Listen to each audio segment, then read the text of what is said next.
Hello friends and fellow artists. This is Art and Wine and my name's Jaime Byrd.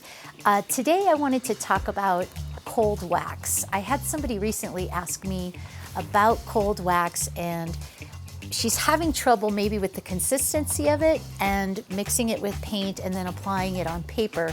So I wanted to do a demo of that, but also to talk a little bit about what cold wax is. Basically, cold wax is a mixture of beeswax with some Gamsol and some alkaline resin. And basically what that is it creates a quick drying kind of medium that will dry a lot faster once it evaporates with oil.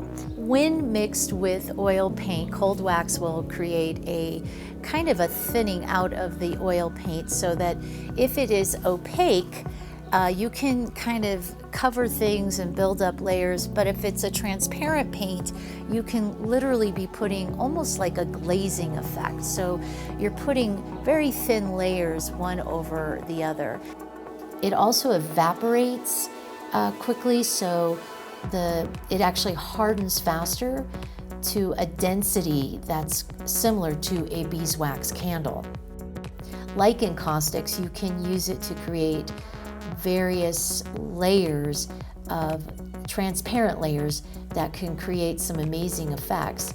Most of the things that I've read recommend not using more than 50% of cold wax to 50% of your oil paint. And you see the peaks on that? It's pretty thick, and the consistency should be similar to a cake frosting or lard, like a Crisco, or a sort of softened butter. It shouldn't be liquidy or runny at all.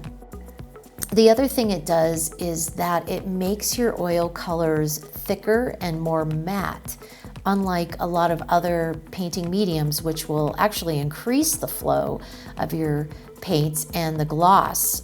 So if you're looking for a high gloss, cold wax may not be for you, but if you're looking for something a little more matte, which is what I like right now, cold wax is the perfect medium to use. If you want it thin, you can have it thinner. I think one of the questions was the cold wax was possibly too thin. Now again, it is wax, and depending on the temperature of the area you're in, if it's cold, it will get harder. If it's hot, it will definitely get thinner. So now that I've done some markings, there are several different ways to apply oil and cold wax. Some of the ways is with pallet knives, which I like a lot. Color pushers, which are a silicone kind of thing that you can use like a brush, but you're going to move the paint around without bristles. The other thing that I use the most is a squeegee, something like this, and it's probably the funnest thing that I like using. But you can also use a briar, which is a roller that is often used for printmaking, but you can use it to put paint on and then apply it to your paper or canvas, whatever support you're working with. So the question was applying this to paper.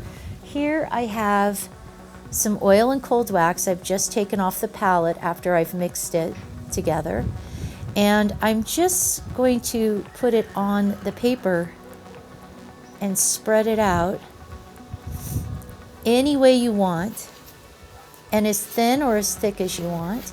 And as you can see, it moves. You can move it a little bit depending on how much you have. And you can use the palette knives any way you want. I'm applying very little paint here just so you can see what is happening. But you can also apply a whole lot and be able to move it around or build layers with it.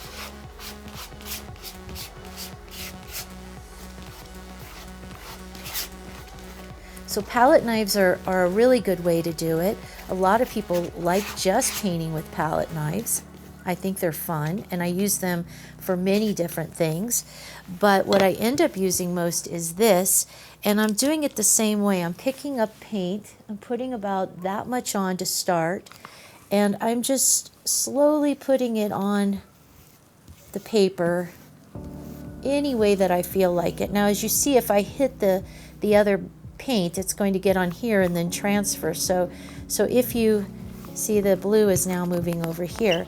So if you want to keep your colors separate, you're going to want to keep your tool clean. So again, all I'm doing is I'm putting some paint on here and then just moving it around on the paper. Now, as far as troubleshooting, if your cold wax is thinner and it's not creating this kind of a thick paint on here, then you may want to add either some more oil paint, or you may want to add some ash, or there might be other mediums. You can look online and see if there's other things that you could add to the paint to get it thicker. Also, the quality of your oil paints might matter, but it sounded like from the question I got that it was about the cold wax, not the paint. So if the cold wax is too thin, there might be something wrong with your cold wax. And I'm not sure of that brand because I've only used the Gamblin brand of cold wax. I know that there's others out there, but I've never used any others, so I wouldn't know if they react the same way, if the consistency is different or not. Now, if you want to use one of these, this is good for removing paint too, if you want, but it's also great just as almost a brush. So you're kind of using it very similarly as you would a brush. And these come in many different sizes. I also use a paintbrush, regular paintbrushes. And so I often will use paintbrushes for my real detailed things at the end when I'm maybe doing my houses and I have windows and other things that I'm doing, or more detailed work. I'm going to be using a paintbrush. The other thing that could work well is other tools like a toothbrush. I've used this a lot. You can apply the paint this way too, including making just more marks or something interesting, patterns.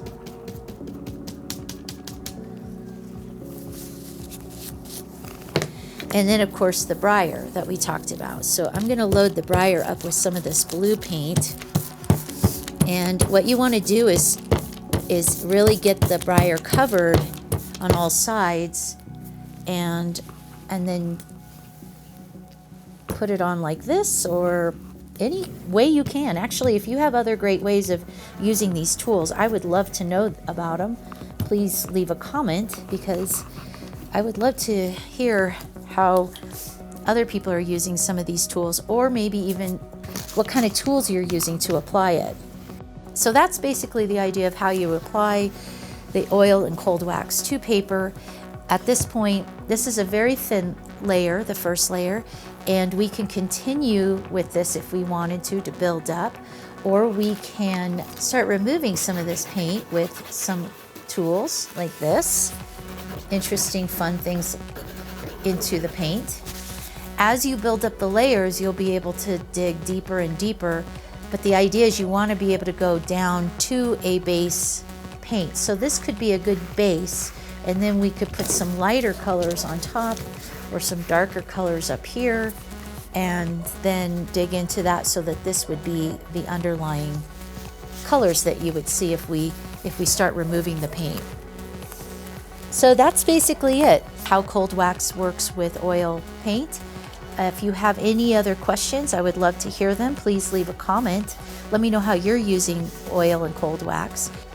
I've used a few things like adding ash to make it thicker sometimes, or any other things you want to add that would be binding with the wax and the paint. I've also used things to thin it out a little bit, so you can also basically use more Gamsol if you'd like it thinner.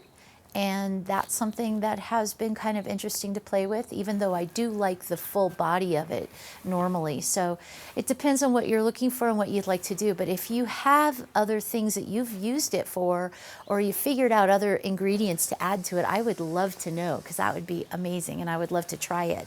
If you like art, you like wine, you like creative conversations about playing, especially with oil and cold wax, make sure you subscribe and hit the notification bell, which is up above, and that way you'll know every time I put up a new video. I know I don't have any wine because this is pretty early in the morning, so I'm not really drinking wine right now, but remember to stay creative. Oh, and make sure you watch this other video because this one tells you more stuff about how cool working in oil and cold wax is. Thanks so much for watching.